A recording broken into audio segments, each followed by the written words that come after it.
The Asari were the first species to discover the Citadel.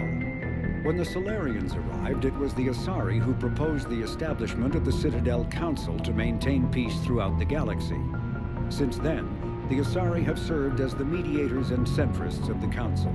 An all-female race, the Asari reproduce through a form of parthenogenesis. Each Asari can attune her nervous system to that of another individual of any gender and of any species to reproduce.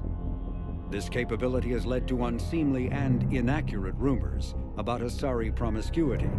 Asari can live for over 1,000 years, passing through 3 stages of life.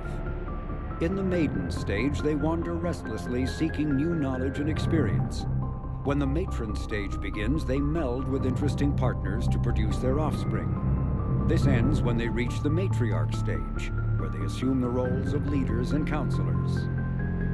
The second species to join the Citadel, the Solarians, are warm-blooded amphibians with a hyperactive metabolism. Solarians think fast, talk fast, and move fast.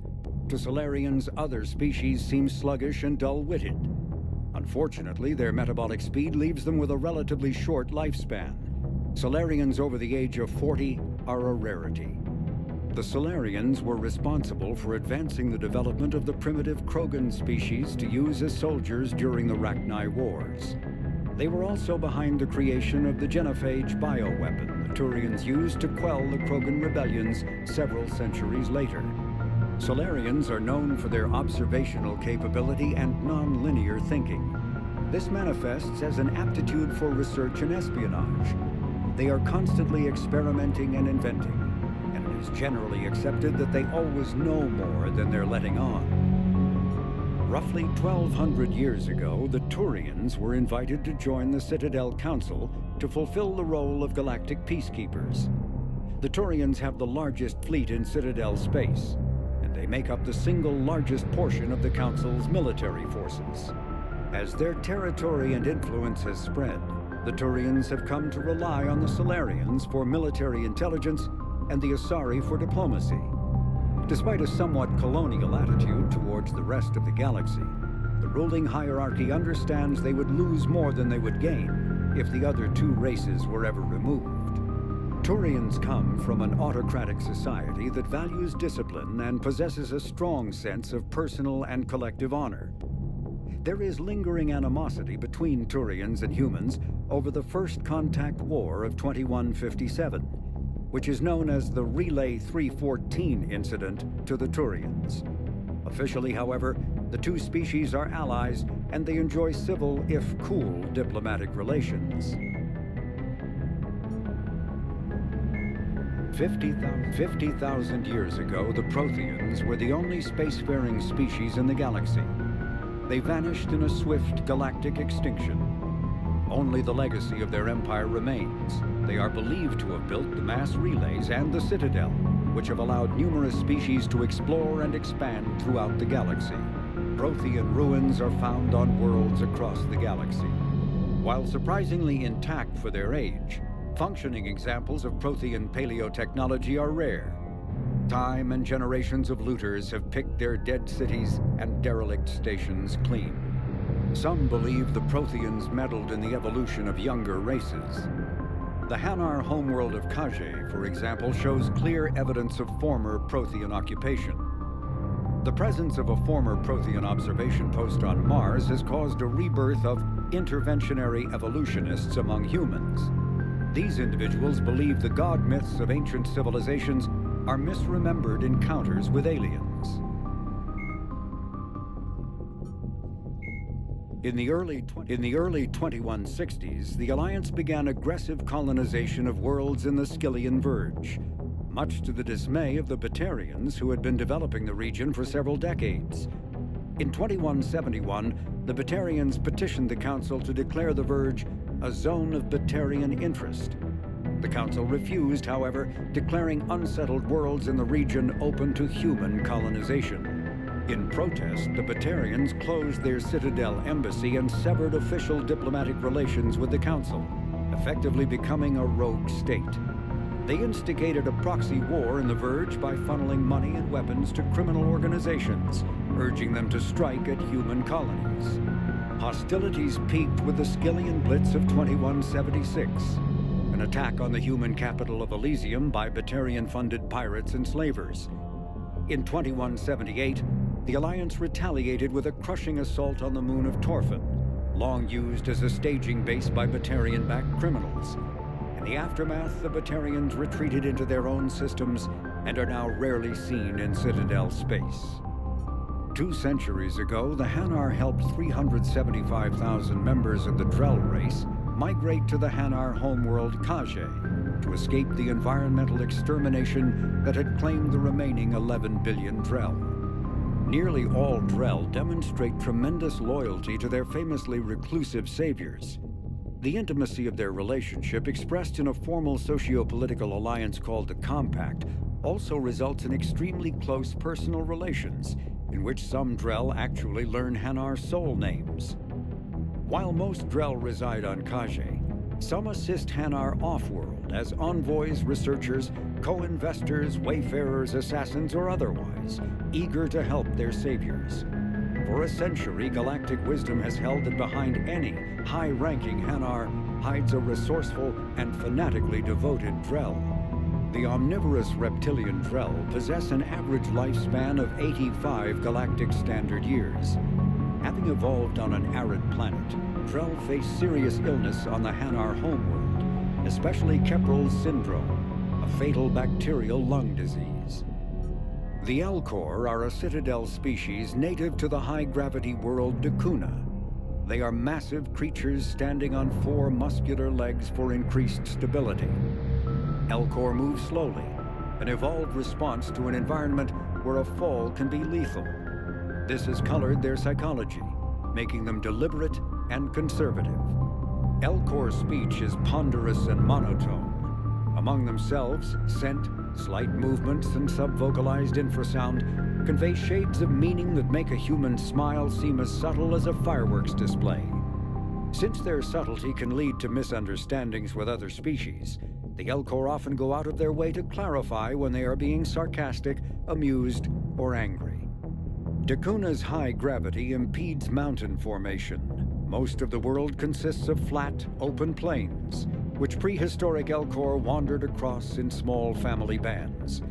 Modern Elcor still prefer open sky and can become restless and uncomfortable on long starship journeys.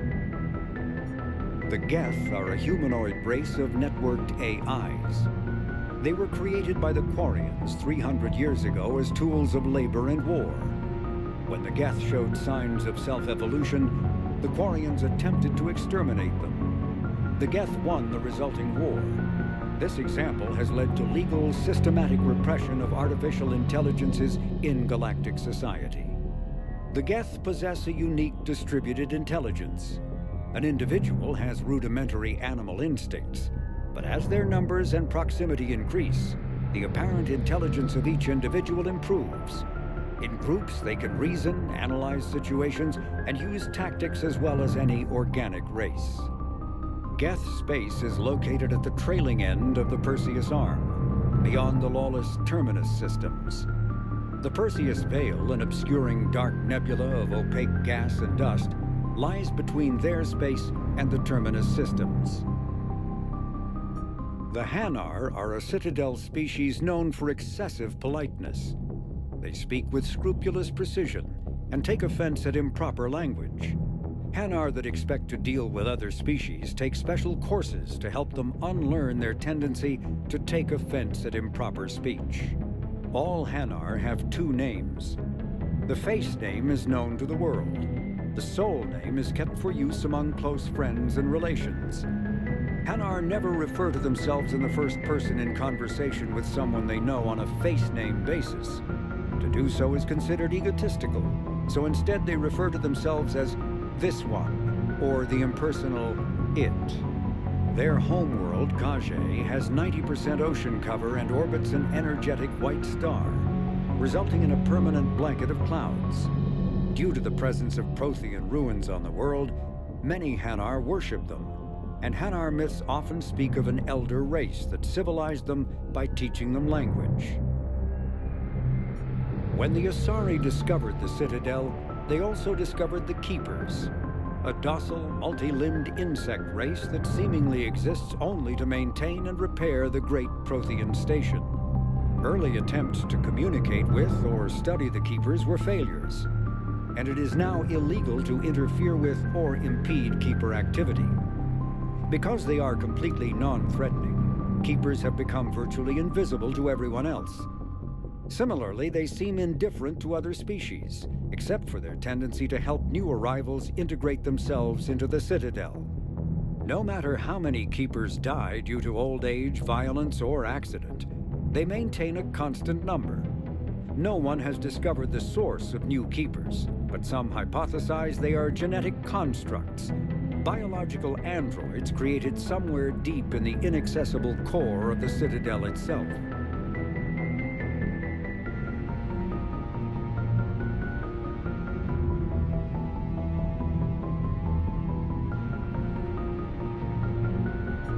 The Krogan evolved in a hostile and vicious environment.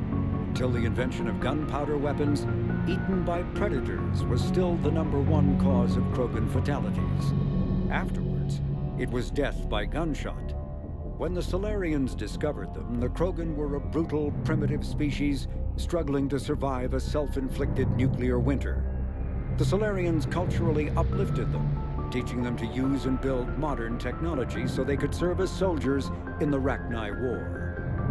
Liberated from the harsh conditions of their homeworld, the quick-breeding Krogan experienced an unprecedented population explosion. They began to colonize nearby worlds, even though these worlds were already inhabited. The Krogan rebellions lasted nearly a century, only ending when the Turians unleashed the Genophage, a Solarian-developed bioweapon that crushed all Krogan resistance. The Genophage makes only 1 in 1,000 pregnancies viable, and today the Krogan are a slowly dying breed. Understandably, the Krogan harbor a grudge against all other species, especially the Turians.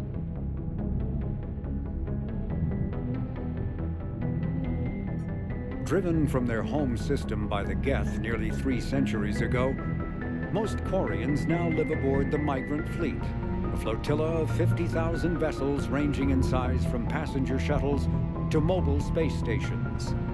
Home to 17 million Quarians, the flotilla understandably has scarce resources. Because of this, each Quarian must go on a rite of passage known as the Pilgrimage when they come of age. They leave the fleet and only return once they have found something of value they can bring back to their people. Other species tend to look down on the Quarians for creating the Geth and for the negative impact their fleet has when it enters a system. This has led to many myths and rumors about the Quarians, including the belief that underneath their clothes and breathing masks, they are actually cybernetic creatures, a combination of organic and synthetic parts. The Volus are a member species of the Citadel with their own embassy, but they are also a client race of the Turians. Centuries ago, they were voluntarily absorbed into the hierarchy, effectively trading their mercantile prowess for Turian military protection. Irun, their home world, lies far beyond the normal life zone of its star. However, the world has a high-pressure greenhouse atmosphere that traps enough heat to support an ammonia-based biochemistry.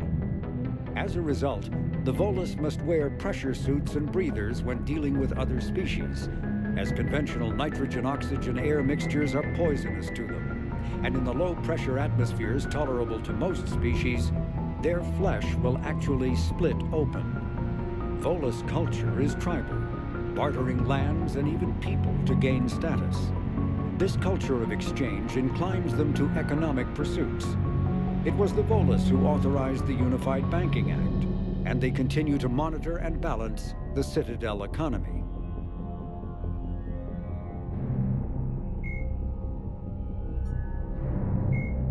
The Citadel is an ancient deep space station presumably constructed by the Protheans. Since the Prothean extinction, numerous species have come to call the Citadel home. It serves as the political, cultural, and financial capital of the galactic community. To represent their interests, most species maintain embassies on the Presidium, the Citadel's inner ring. The Citadel Tower in the center of the Presidium holds the Citadel Council chambers. Council affairs often have far-reaching effects on the rest of the galactic community. 5 arms, known as the wards, extend from the Presidium. Their inner surfaces have been built into cities, populated by millions of inhabitants from across the galaxy. The Citadel is virtually indestructible. If attacked, the station can close its arms to form a solid, impregnable shell. For as long as the station has existed, an enigmatic race called the Keepers has maintained it.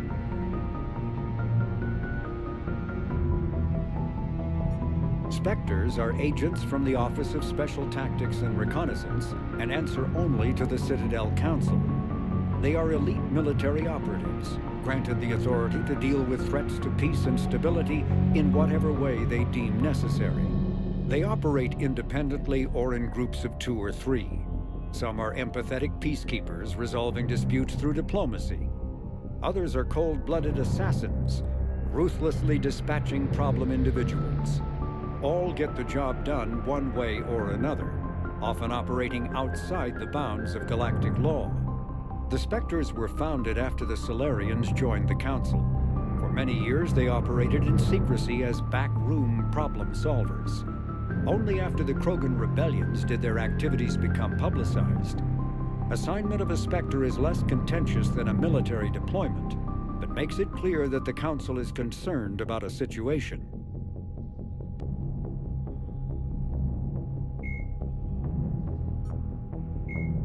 When humanity won a position on the Council for its part in defending the Citadel, the Alliance chose Captain David Anderson for the position.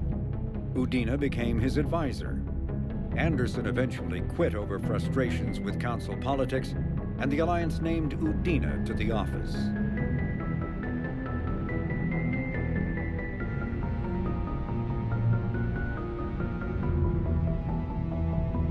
Earth, the home world and capital of humanity, was enjoying a new golden age before the Reapers attacked. Disease, pollution, and other social ills were on the decline, thanks to technological advances and a wealth of resources from the colonies. Earth was an inspiration even to alien cultures, resulting in influence out of proportion with humanity's brief time on the galactic stage. The Reaper attack has put an end to any semblance of this former life. The great cities of Earth are storehouses of human DNA for the Reapers to harvest. Reaper gunships, capable of megaton-scale firepower, annihilated industrial centers in seconds. The militaries of Earth's disparate nation-states have retained only partial communication with the system's alliance fleets, leaving the planet's resistance efforts uncoordinated and vulnerable. The loss of the comm network has cut off Earth's economy from the rest of the galaxy, sending shockwaves across galactic markets and a significant obstacle to receiving aid. A political economic pact for collective colonial security, the Alliance is the central galactic institution of human society. The Alliance gained associate membership to the Citadel Council in 2165 and full membership in 2183, with Ambassador David Anderson representing humanity. Human political-economic relationships vary between combative and lucrative. The Turians, who'd fought humans during the 2157 First Contact War, have become valuable trade partners, despite residual social hostility. Other relationships are even more complicated. The rapid rise of human political influence on the Council, achieving in decades what others waited or are still waiting centuries to acquire, has galvanized suspicion and resentment against humanity. That negativity is vastly outweighed by the respect and trust humanity earned by saving the Council during the 2183 attack on the Citadel, at the cost of Alliance cruisers Cairo, Cape Town, Emden, Jakarta, Madrid, Seoul, Shenyang, and Warsaw, and their 2,400 crew.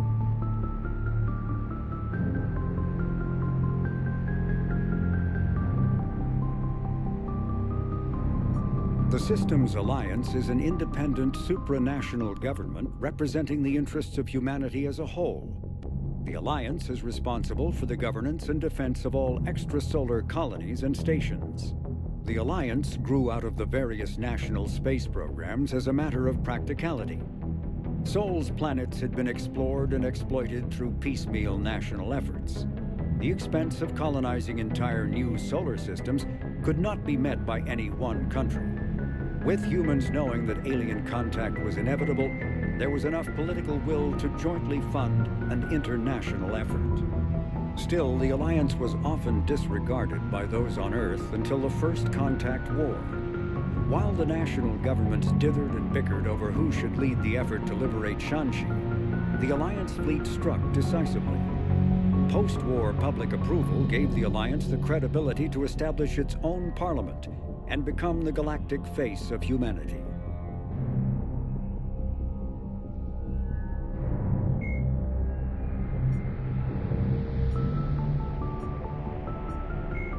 Admiral Stephen Hackett is a decorated officer in the Systems Alliance, currently assigned to Arcturus Station on the far side of the Sol Relay. In the battle for the Citadel, Admiral Hackett commanded the 5th Fleet. Following that victory, he was promoted to head of the Alliance military. Hackett was born to a single mother in Buenos Aires in 2134. When his mother died in the pandemic of 2146, he was placed in the Advanced Training Academy for Juveniles, where his superior talents in science and leadership quickly became evident. Hackett enlisted in 2152, volunteering for high-risk missions to colonize space beyond the Sol Relay. He was commissioned as a 2nd lieutenant on Arcturus Station in 2156, and soon proved his ability in the First Contact War. His rare ascent from enlisted man to admiral remains an Alliance legend. Admiral David Edward Anderson is a career military officer in the Systems Alliance Navy. Born in London in 2137, he later moved to Arcturus Station and became the first graduate of the Alliance's now renowned N-7 Marine program. Anderson is one of the Alliance's most decorated Special Forces operatives and served with honor during the First Contact War. He was the original captain of the SSV Normandy before relinquishing command to his XO, Commander Shepard. After the Alliance victory in the Battle of the Citadel, Anderson briefly served as the Citadel's first human counselor. He soon became embroiled in a Cerberus plot to abduct his friend Kaylee Sanders, however, and learned that he was unable to live a life without action. He stepped down as counselor and returned to the military to prepare for the Reaper invasion. The Alliance Parliament named Donald Udina as his successor. Lieutenant Commander Ashley Williams is a career military officer with the Systems Alliance. Born in 2158 to a military family, Williams enlisted directly out of high school, splitting time between Earth and hostile environment training on Titan. After earning numerous commendations early in her career, Williams became a platoon guide on Eden Prime, where she was the only member of her unit to survive the Geth attack. Williams then served as gunnery chief under Commander Shepard on the SSV Normandy and was promoted to lieutenant commander after the Battle of the Citadel. More recently, an Alliance tribunal called on Williams to testify about her experience with the Reapers.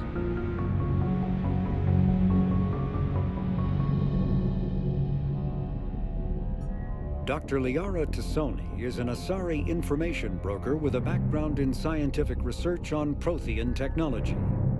Born on Thessia in 2077, she is the only child of the late matriarch Benezia. Although mother and daughter became estranged in the years before Benezia was indoctrinated by the Reaper known as Sovereign. Tassoni is also a highly trained biotic who served under Commander Shepard aboard the SSV Normandy before the ship was destroyed in a collector attack. Before she became involved in galactic affairs, Dr. Tassoni spent 50 years researching the Protheans' technology and the mystery of their extinction. She now divides her time between uncovering Prothean ruins and consulting with noteworthy representatives of the various Citadel races.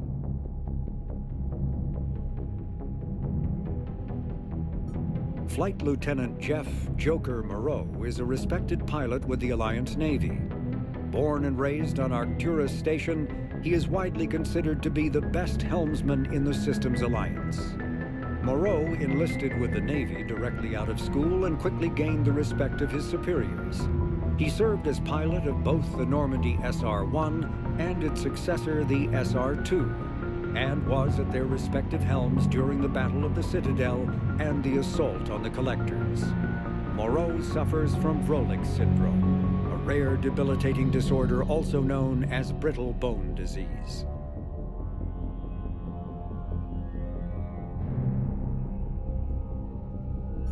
Dr. Karen Chakwas is a trauma surgeon and a major in the Alliance Navy. She served on the SSV Normandy under both Captain Anderson and Commander Shepard, and was aboard the ship when it was destroyed by the Collectors. She later quit the Alliance in order to rejoin Shepard on the Cerberus-built Normandy SR-2. Along with most of the Second Normandy's crew, Dr. Chakwas was kidnapped by the Collectors and taken beyond the Omega-4 relay, where Commander Shepard eventually rescued her. After the Alliance impounded the Normandy SR-2, an inquiry found that Dr. Chakwas had no significant role in or provable knowledge of Cerberus's criminal activities. She has since rejoined the Alliance.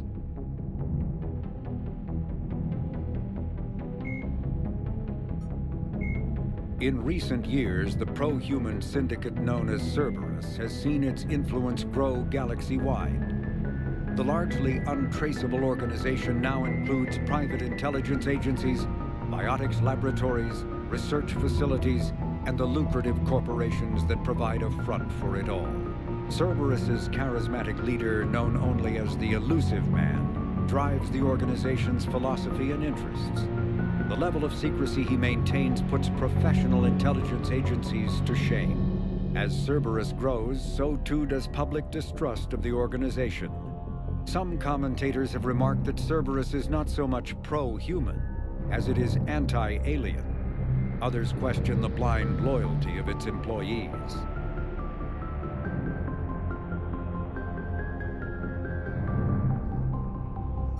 The Elusive Man is a human loyalist focused on advancing the interests of his species, whatever the cost to non-humans and reportedly humans. The Citadel Council regards him as a fanatic who poses a serious threat to galactic security. The reclusive tycoon is the head of Cerberus, an organization that furthers his pro-human agenda throughout the galaxy. His views have led him into questionable alliances. Recent rumors go so far as to suggest that the Elusive Man may even have allied with the Reapers.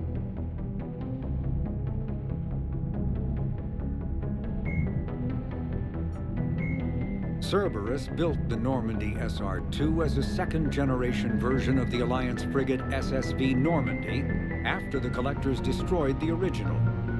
The SR-2's many alterations produced a craft nearly double the original size, requiring an even larger Tantalus drive core to compensate. Its state-of-the-art Kodiak shuttle can make landings the original Normandy could not attempt. The Enhanced Defense Intelligence, an AI known colloquially as EDI, coordinates many of the ship's combat functions, assisting and even supplanting human piloting. The Alliance has recently appropriated and refurbished the SR-2. In addition to tight beam communicators, the Quantum Entanglement Communicator, QEC, provides instantaneous contact with Alliance Command.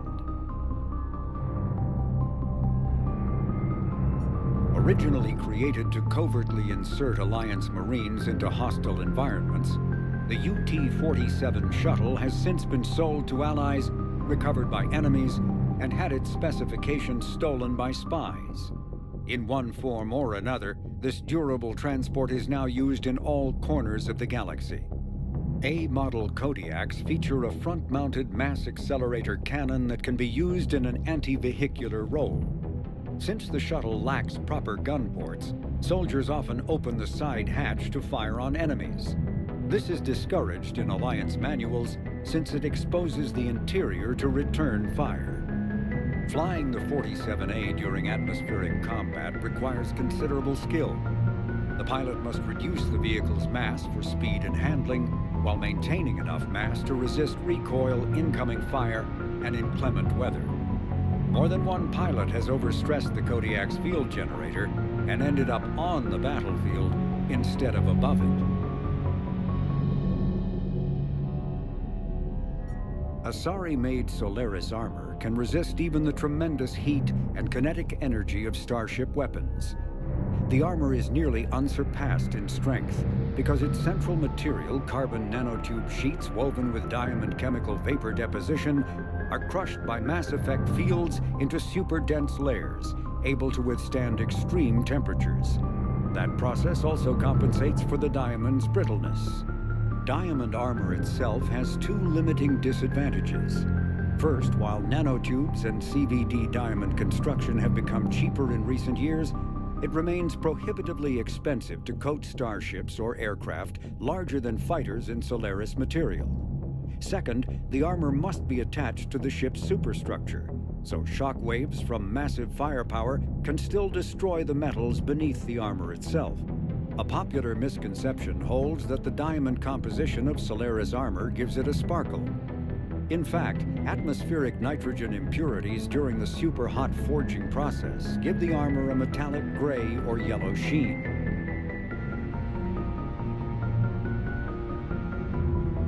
Cyclonic barrier technology, CBT, attempts to solve the higher-end limitations of traditional kinetic barriers.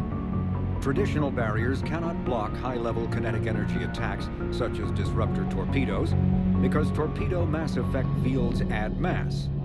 The CBT violently slaps aside rather than halting incoming linear force. By rotationally firing their mass effect field projectors, ships create rapidly oscillating kinetic barriers instead of static ones.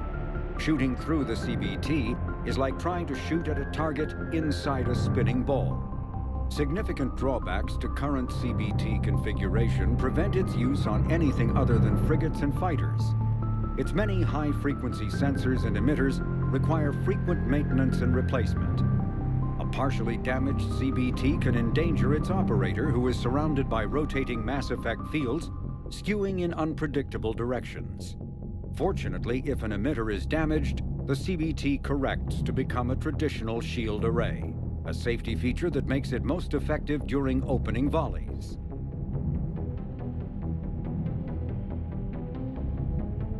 After the Battle of the Citadel, human and Turian volunteers spent 3 months clearing the station's orbit of debris. During the cleanup, the Turians secretly salvaged Sovereign's powerful main gun, along with much of the weapon's Element Zero core.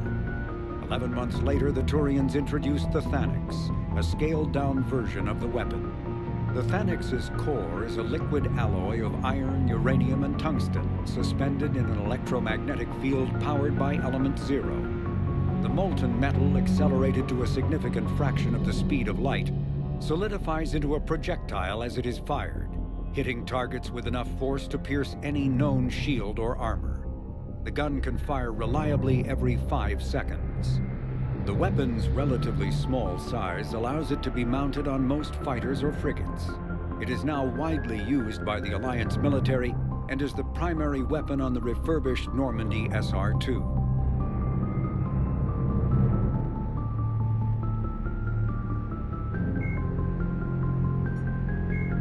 Biotics is the ability of rare individuals to manipulate dark energy and create mass effect fields through the use of electrical impulses from the brain. Intense training and surgically implanted amplifiers are necessary for a biotic to produce mass effect fields powerful enough for practical use. The relative strength of biotic abilities varies greatly among species and with each individual. There are 3 branches of biotics. Telekinesis uses mass-lowering fields to levitate or impel objects. Mass-raising kinetic fields are used to block or pin objects. Distortion uses rapidly shifting mass fields to shred objects. Most organic species are capable of developing biotic abilities, though there are risks involved.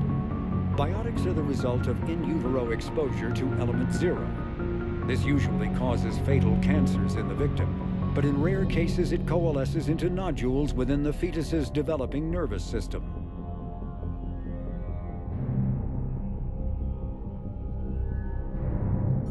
When subjected to an electrical current, the rare material dubbed Element Zero, or EZO, emits a dark energy field that raises or lowers the mass of all objects within it. This mass effect is used in countless ways, from generating artificial gravity to manufacturing high-strength construction materials. It is most prominently used to enable faster-than-light space travel. EZO is generated when solid matter, such as a planet, is affected by the energy of a star going supernova. The material is common in the asteroid debris that orbits neutron stars and pulsars. These are dangerous places to mine, requiring extensive use of robotics, telepresence, and shielding to survive the incredible radiation from the dead star.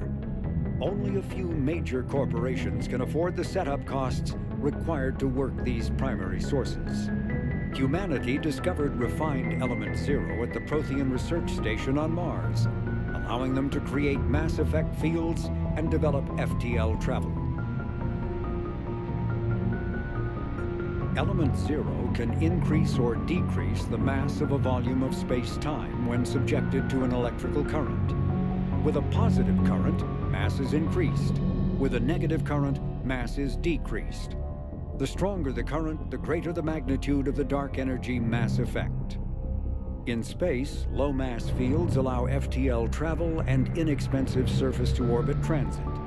High-mass fields create artificial gravity and push space debris away from vessels. In manufacturing, low-mass fields permit the creation of evenly blended alloys, while high-mass compaction creates dense, sturdy construction materials.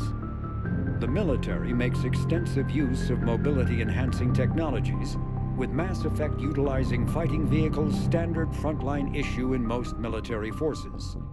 Mass effect fields are also essential in the creation of kinetic barriers or shields to protect against enemy fire.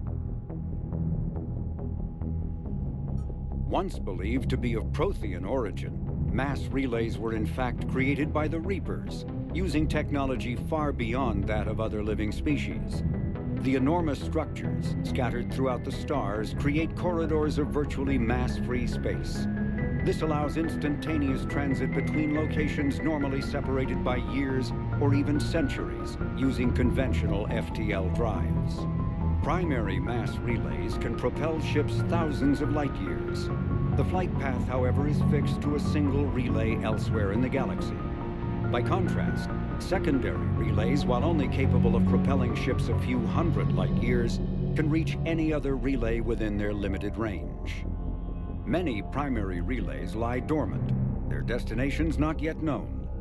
These relays are often left inactive on purpose, as established civilizations are unwilling to blindly open a passage that might connect them to a new hostile species. The Reapers do not share the same concern, and freely use the dormant relays. Medigel is a common medicinal salve used by paramedics, EMTs, and military personnel.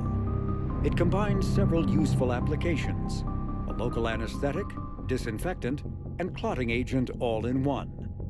Once applied, the gel is designed to grip tight to flesh until subjected to a frequency of ultrasound.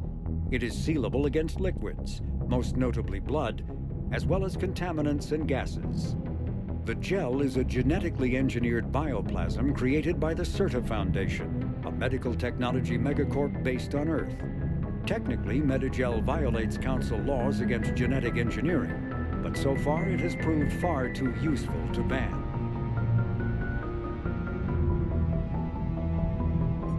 OmniTools are handheld devices that combine a computer microframe, sensor analysis pack, and manufacturing fabricator.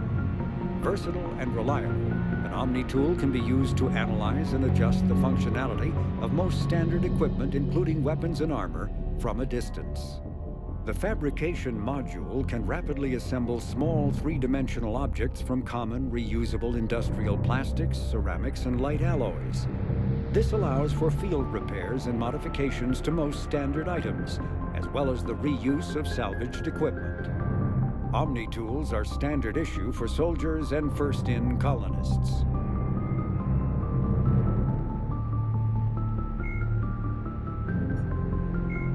The Reaper called Harbinger is believed to be the oldest and largest in the Reaper Armada. From the reaches of dark space, Harbinger managed to control the Collectors, a race of human-sized insectoid bipeds, as it sent them on a campaign to kill and gather humans from vulnerable colonies.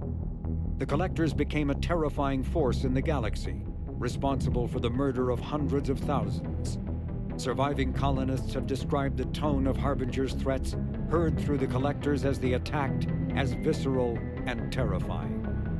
Alliance intelligence has tentatively identified Harbinger as one of the Reapers leading the attack on Earth. A myth common to several cultures in the galaxy, Reapers were once imagined as space monsters that consumed entire stars. Archaeologists who searched for the sources of such myths found little besides the themes of all-consuming devils that are common to primitive cultures. Although accurate information about the Reapers remains scarce, the galaxy now knows that the Reapers are not a myth. They are a real and devastating threat.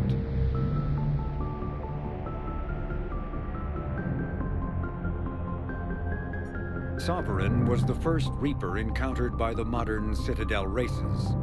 Military leaders initially assumed that Sovereign was a Geth or Prothean flagship commanded by Saren Arterius, a rogue Spectre. The truth was far more alarming. The massive ship was itself intelligent, and Saren proved to be under its control.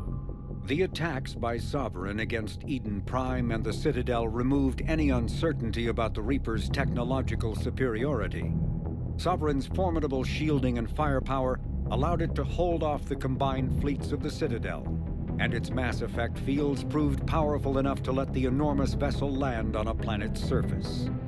Sovereign's mission, to open a mass relay that would transport the other Reapers from dark space, proved its undoing. During the Battle of the Citadel, Sovereign linked its consciousness to Saren's. When Saren's death corrupted the signal and shut down Sovereign's shields, Sovereign's destruction soon followed.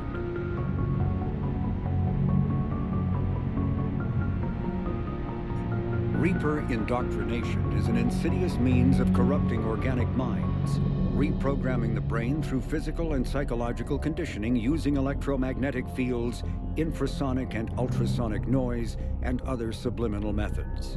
The Reaper's resulting control over the limbic system leaves the victim highly susceptible to its suggestions. Organics undergoing indoctrination may complain of headaches and buzzing or ringing in their ears. As time passes, they have feelings of being watched and hallucinations of ghostly presences.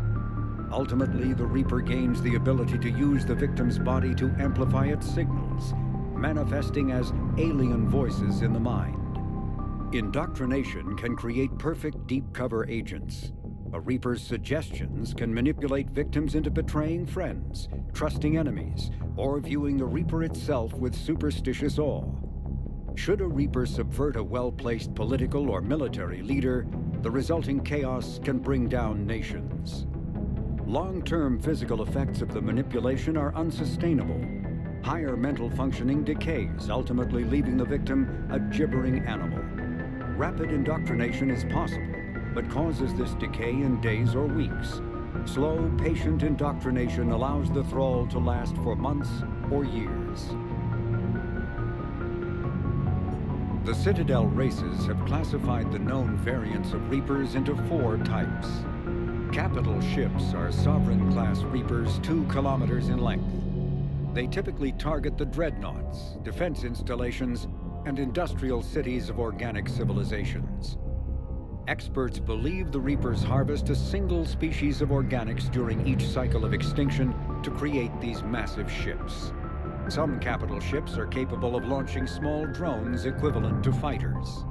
Destroyers are 160 meters long and, in astounding numbers, make up the bulk of the Reaper fleet. They engage cruisers and other smaller ships, as well as communications posts and enemy command centers. Research suggests destroyers are created from those species that are not harvested to make capital ships. Troop transports carry husks to unconquered planets and bring victims of the harvest to Reaper processing centers. They vary in length from 200 meters to 1 kilometer. but unlike capital ships and destroyers, do not appear to be self-aware. Instead, other Reapers operate troop transports remotely. Processors, also called slaughter ships, are mobile centers for mass DNA harvesting. Like troop transports, processors appear to be remotely operated by sapient Reapers.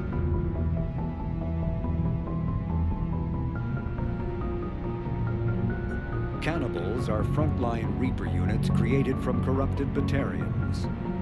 The nickname refers to their propensity to devour the bodies of fallen comrades.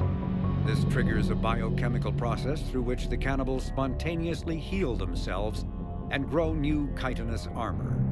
The transformation also appears to give cannibals a greater awareness of their surroundings, leading to more strategic behavior and careful use of battlefield cover.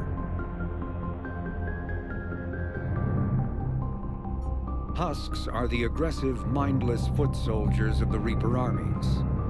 They are created by impaling either living or dead humans on mechanical spikes that rapidly extract water and trace minerals and replace them with cybernetics.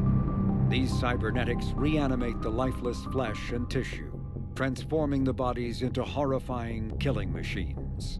The Reapers use large groups of husks to overwhelm the enemy. The Husks' inability to feel pain, as well as their tendency to attack in groups, makes them particularly deadly adversaries.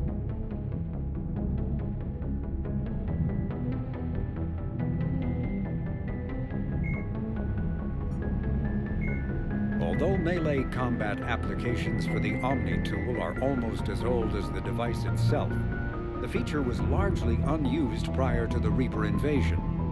The need to take on multiple Husks in close quarters forced the Alliance to develop ways to enhance the tool's offensive capability. The most common melee design is the Omni Blade, a disposable silicon carbide weapon flash-forged by the tool's mini-fabricator. The transparent, nearly diamond-hard blade is created and suspended in a mass effect field safely away from the user's skin. Warning lights illuminate the field so the searing hot blade only burns what it is intended to: the opponent. More technically adept soldiers frequently modify their Omni tools to maximize stopping power through electrical, kinetic, or thermal energy. Some troops integrate the weapon with their kinetic barriers, transforming the Omni tool into a wrist-mounted bludgeon. Others fabricate flammable gases, held in place by a mass effect field and ignited upon impact. All prove deadly surprises for opponents who expect a disarmed Alliance warrior.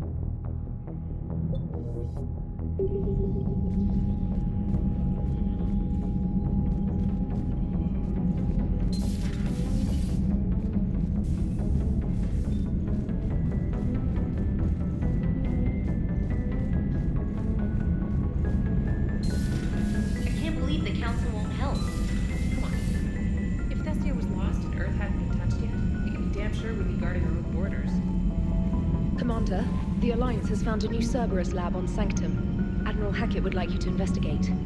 Commander, come to check on your new recruit? Just wanted to see how you were doing. Still trying to get my bearings. When I was working on the Normandy's upgrades, I left at the end of the day. I didn't even have a toothbrush or a change of clothing until I made some emergency purchases on the Citadel. Next time you need something, just ask. We're all in this together. Oh, it's no trouble, Commander. I'm sure you have larger concerns. We can put in a requisition order. My toothbrush is a Cision Pro Mark IV. It uses tiny Mass Effect fields to break up plaque and massage the gums. It costs 6,000 credits. Okay, yeah. You're on your own with that. In any event, I appreciate you giving me the chance to stay. Was there anything else? Where are you from originally? A colony in the Terminus systems, actually. Though I studied on Earth, at Oxford. My parents were from London. They loved Earth, but they wanted the freedom a colony life could offer. Even if that freedom has its share of danger. If I recall correctly, you grew up on Mindwar. Given what happened to Earth, I don't think we can count on anywhere being safe right now. Quite true, Commander. You worked in Alliance R&D? Yes. You'd think quantum entanglement would make communication easy, But imagine incorporating multiple incoming sources and then networking them with extrapolations of time-lag data to construct a coherent situation GUI. It's an exciting challenge. For me, anyway. How'd you end up in the military, anyway? My family didn't have money for university. When the Alliance saw my aptitude scores, they offered me a full scholarship. I served my required years after graduation and decided to stay. I really like the challenges of the lab. Although, I'm sure I'll grow to love frontline service as well. I'm surprised you're worrying about a toothbrush. We've got bigger problems right now. Oh, believe me. Seeing the Reapers on Earth was terrifying. But I won't help anybody by bursting into tears here in the CIC, will I? Being here on the Normandy helps. If anyone in the galaxy can stop the Reapers, it's you. And if flagging your messages and managing strategic intel helps you in any way, then it's worth it. Carry on, Specialist.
Hey, Commander. You know, I had my doubts about the Council. But after years of ignoring your warnings, they're finally willing to step up and tell you they just can't help. They've spent years denying the threat. You think they'd be prepared now? I was kind of hoping that maybe they were planning in secret and just not telling you about it because, you know, Cerberus.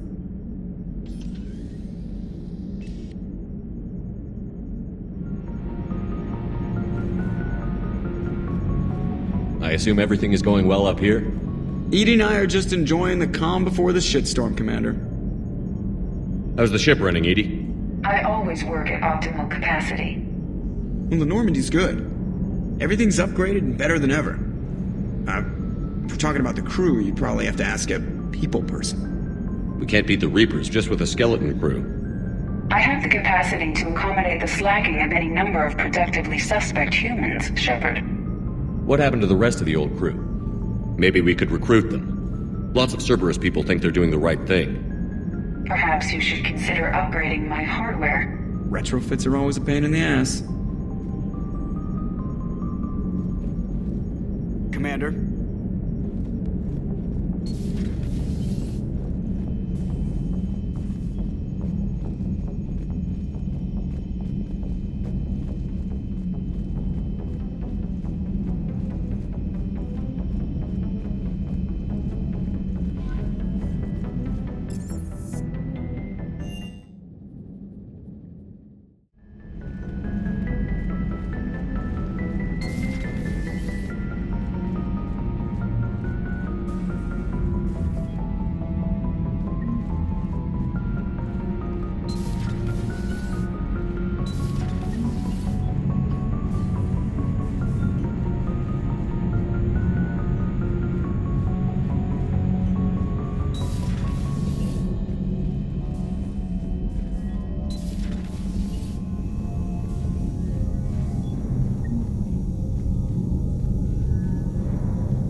Commander?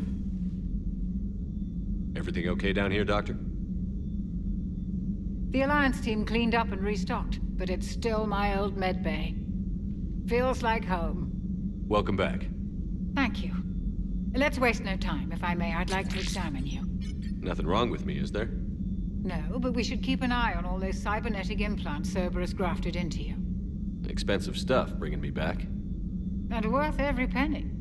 Let's just make sure everything is okay. Guess a checkup never hurts. Just no scalpel this time, Doc. Alas, to my great disappointment, it is nothing invasive. I'm just going to run some diagnostics on your implants, and it'll take a few readings. Good. Your implants are showing little sign of rejection. Just keep up that positive outlook of yours, Commander, and your scars shouldn't return. That's it. You're the picture of health. How's our inventory of meds?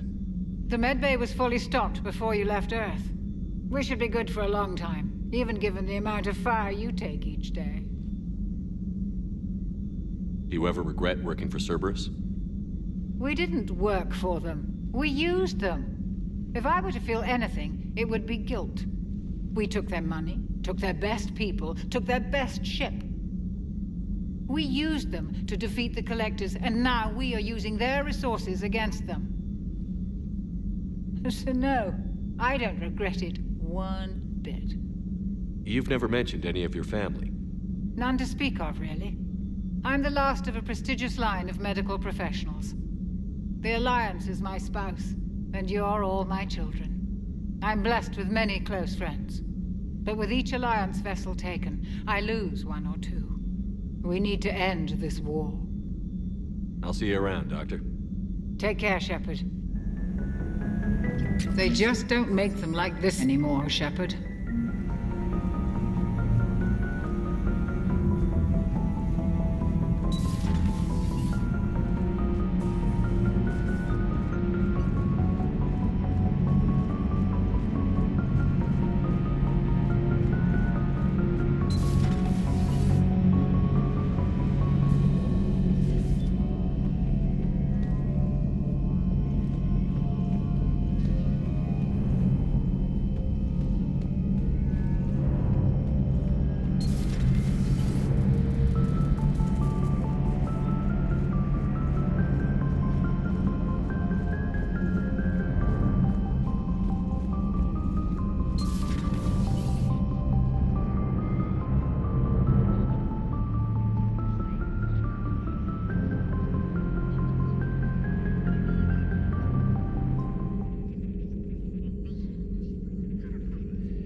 Commander Shepard, it's a pleasure to see you again. You're the drone from the Shadow Broker's ship.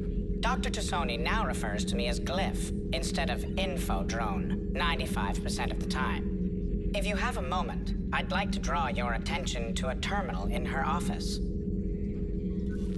It analyzes information packages. If you find any useful data, I can research upgrades for you. And what should I be looking for? I'll inform you if you've found relevant data. When you do, return to this terminal for your choices. In the meantime, Dr. Tassoni would like to speak with you. Have a pleasant day.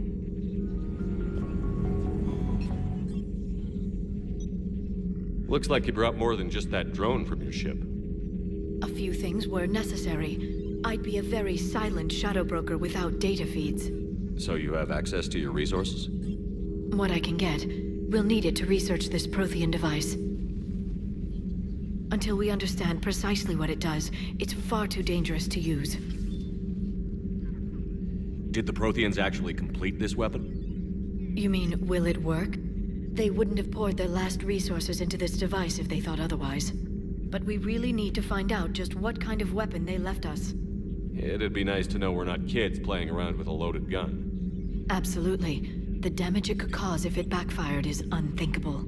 People were finally starting to listen before the Reapers came. If we'd had a little more time, maybe Earth wouldn't. I'm sorry. I understand if you don't want to talk about it. The thought means a lot, Liara. Thanks. You're welcome. And since I didn't mention it before, it's good to be back, Shepard. This terminal contains non-essential correspondence from your allied forces. Dr. Tassoni has granted you access.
Enjoy your day.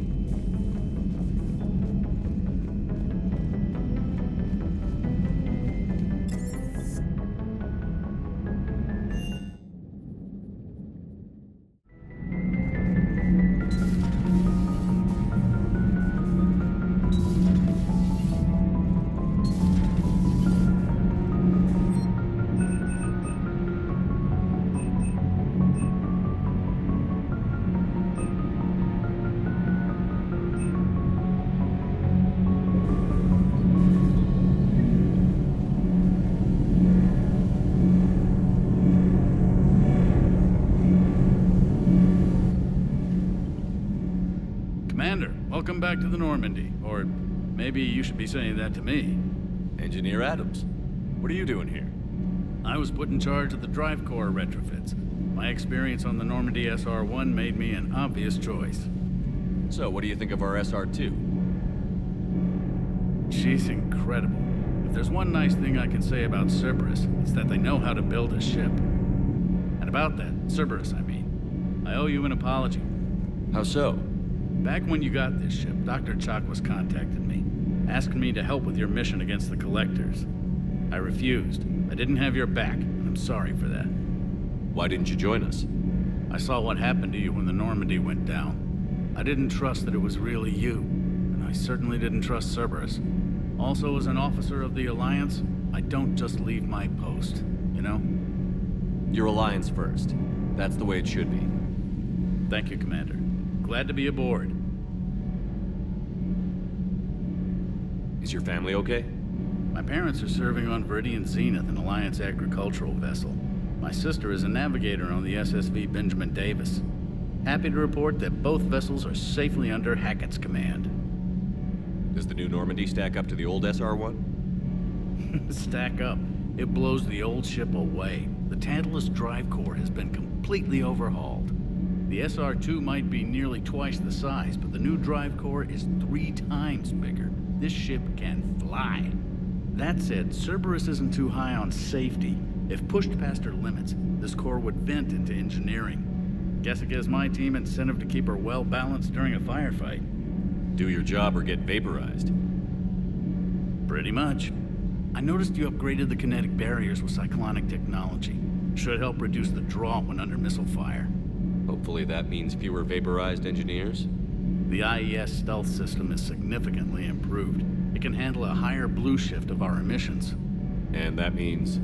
We should be able to drop out of FTL without triggering every sensor in range. Very handy for stealth reconnaissance. All in all, the Normandy is a marvel of engineering. What do you think of Edie? We had a good talk during the retrofit. A little strange at first, talking shop with an AI. AI? I thought Edie posed as a VI to keep the likes of you from unplugging her. Yeah, but I saw through her. Have you seen her hardware? Processing power is off the charts. And then there were the problems that kept fixing themselves. If I hadn't had her pegged, I would have sworn I was losing it. You never expressed any skepticism, Lieutenant Adams. I figured I'd better play it safe with the Cerberus AI, Edie. No offense. None taken. As long as you keep your fingers out of my cognizance processors. In the beginning, I tried disconnecting her from key processes without giving myself away. Easier said than done. But Joker seemed to trust her, and in time I saw her advantages. Even grew to like her. Carry on, Adams. Aye, aye, sir.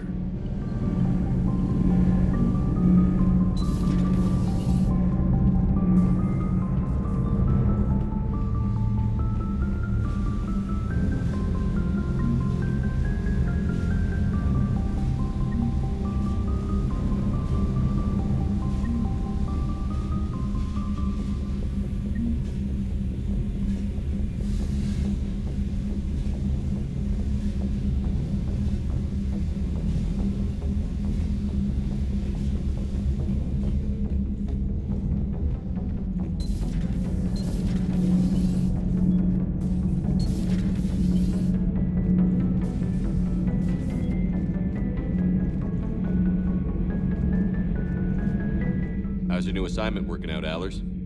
Fairly normal, except for the unshackled AI, Matriarch Benezia's daughter, and the communicator that can reach Earth. The first two, I can deal with. That last one gets my attention. So what are you asking for exactly? Anything from Earth is the lead story right now. That's not opinion, it's fact. Maybe I can pass on a few non-classified progress updates. Seriously? You just doubled my ratings. I don't need FaceTime, just a data upload. Tell people what's really happening on Earth. We need long recruiting lines on every planet after you air a story. I can do this, Commander. Remind me to tell you about the time I made an Elcor cry.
Hey, Shepard.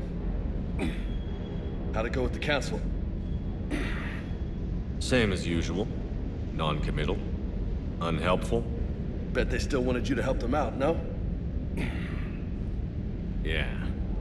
We're gonna rescue a Turian Primarch from Paladin. Sounds like fun. Never been to the Turian homeworld. You down here for a reason? Just came down to talk.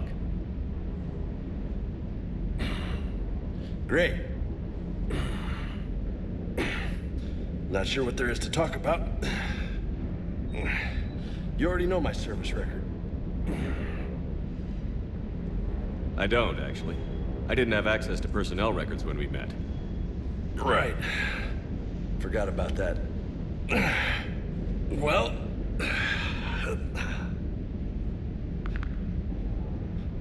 Think you can dance and talk at the same time? I think I can handle it. Okay, loco. Let's dance.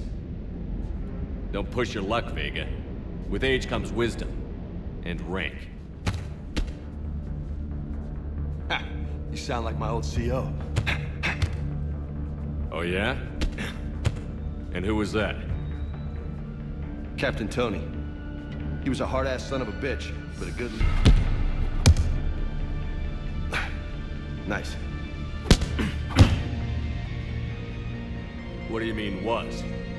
Died. With most of my squad. Protecting a civilian colony from a collector attack. And the colony?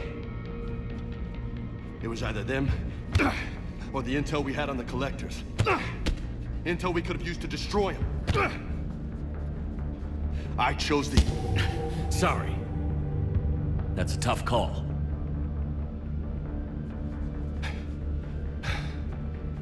The best part was, we didn't really need the intel in the end.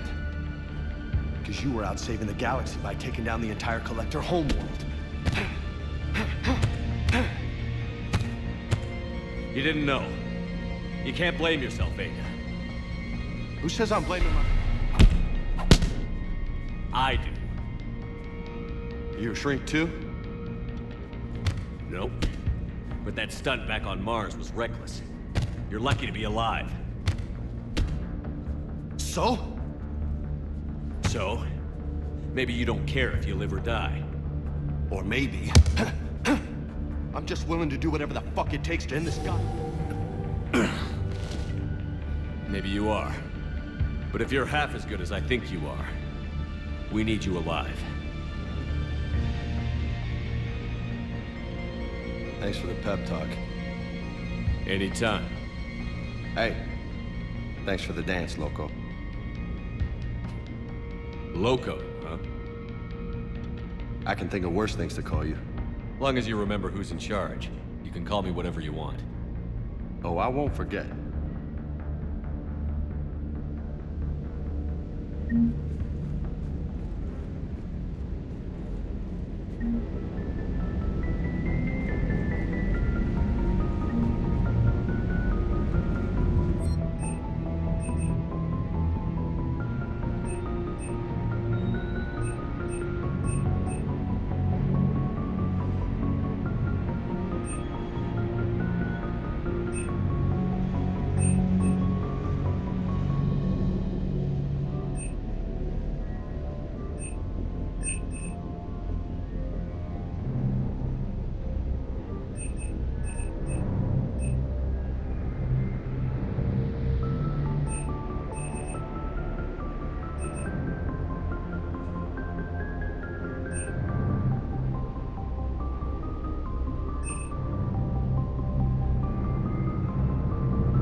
I found something.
Commander, I've got a hail from Admiral Hackett.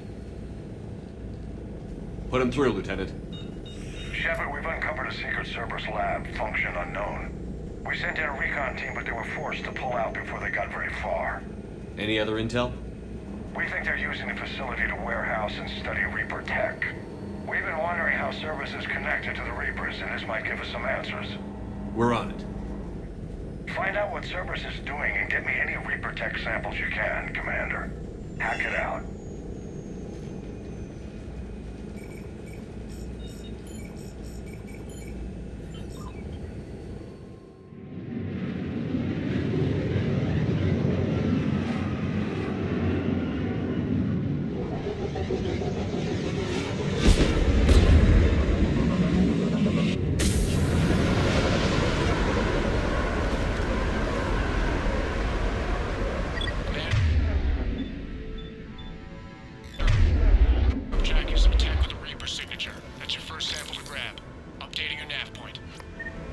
On my way.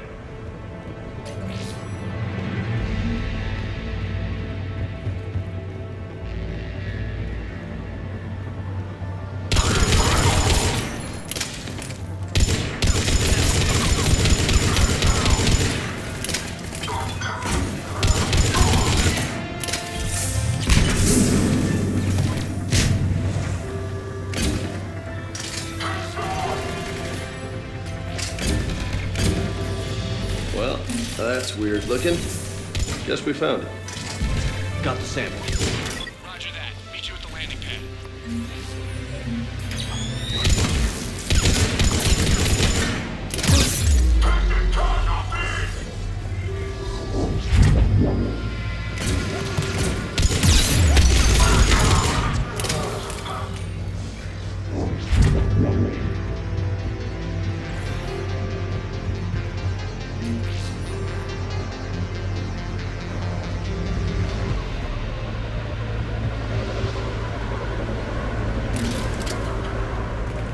Second sample located, Commander. Nav point updated. Good work.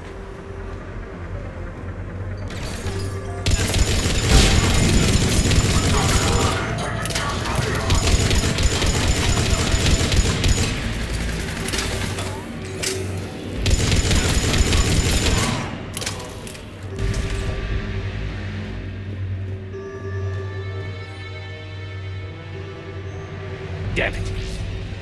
It's one more thing. Will only lead to metagel advancement.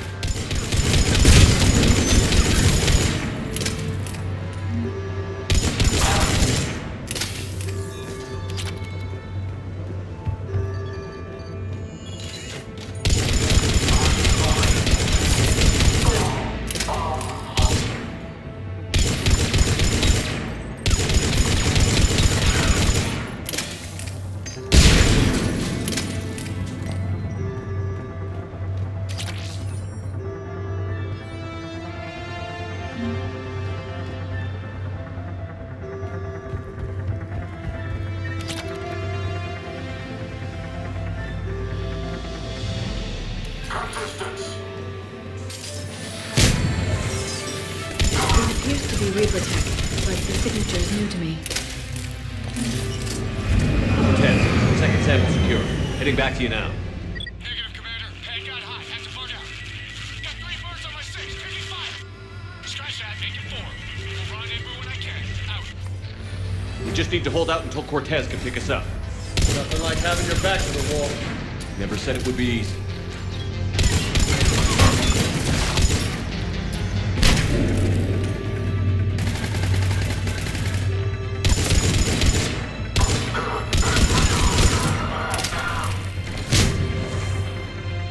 Stay focused. This isn't over yet.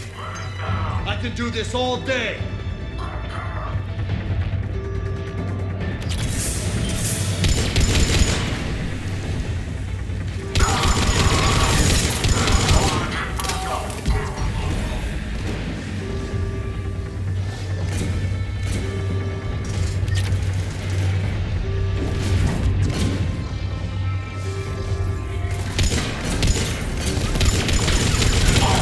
Cortez, do you copy? What's your status? Engaging multiple targets. Lieutenant! Last stand, Commander? Just stay focused and keep at it.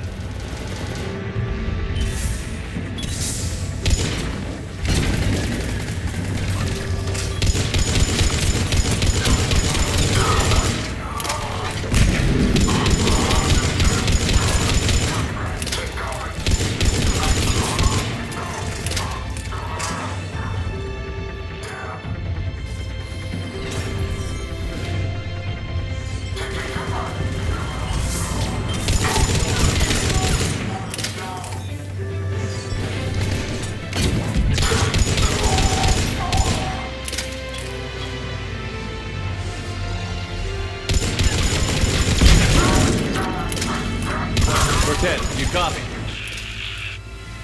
I hope he's still alive. He'll make it. Let's just keep the landing pad clear.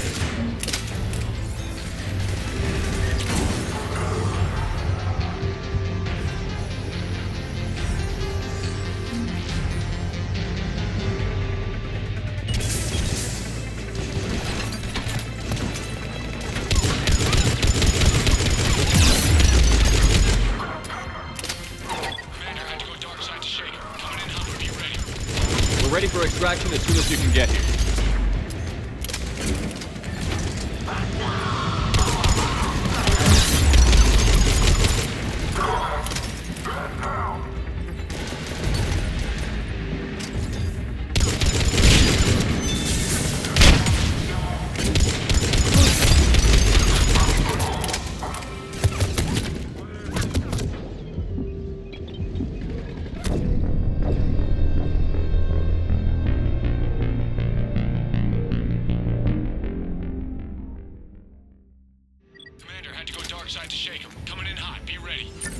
We're ready for extraction as soon as you can get here.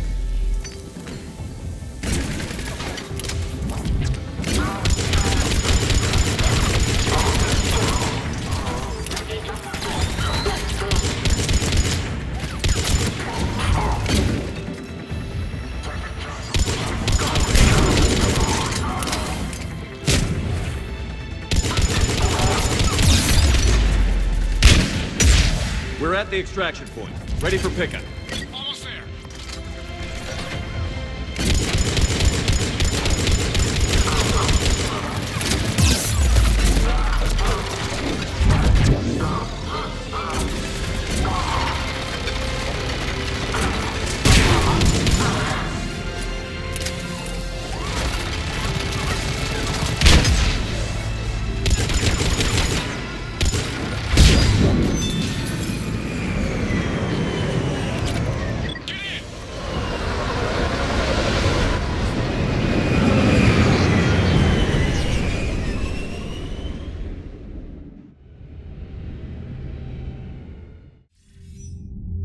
Commander, we've got our best engineers looking at the Reaper tech you secured from that lab.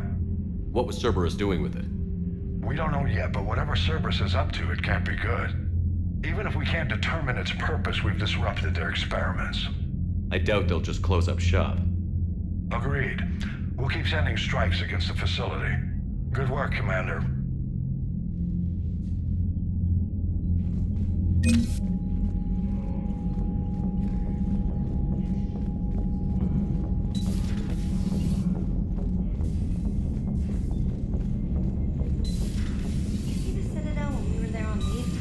You'd never know there was a war on.